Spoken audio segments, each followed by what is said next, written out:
Lennard Thompson हा पहिला diabetes patient होता ज्याचे इन्शुलिन दिल्यामुळं त्याचे प्राण वाचले होते. तर डायबिटीसमध्ये इन्शुलिनचा वापर हा 1922 साली चालू झाला आणि त्याच वर्षी मेटफॉर्मिनसुद्धा वापर करण्यासाठी सुरू झालं. मेटफॉर्मिन हे औषध आणि 1950मध्ये सल्फोनिलुरियाचा वापर सुरू झाला.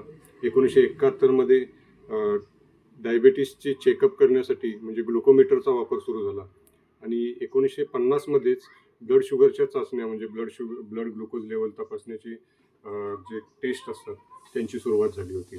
तर 1978मध्ये आर्टिफिशियल पॅनक्रियास म्हणजे इन्शुलिन पंप याची वापर जनरल लोकांमध्ये करायला सुरुवात झाली.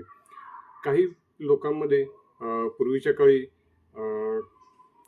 इन्शुलिन हे तयार करण्यासाठी गाईच्या किंवा डुकराच्या पासून इन्शुलिन तयार केलं जायचं. पण हल्ली काय होतं की इन्शुलिन हे आर्टिफिशियल इंजिनिअरिंग द्वारे तयार केलं जातं आणि जेनेटिक इंजिनिअरिंगद्वारे तयार केलं जातं.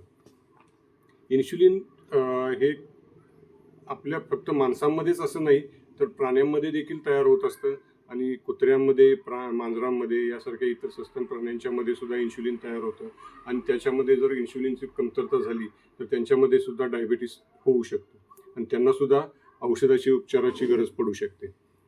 आणि डायबिटीस हे गिला मॉन्स्टरपासून बनवलेल्या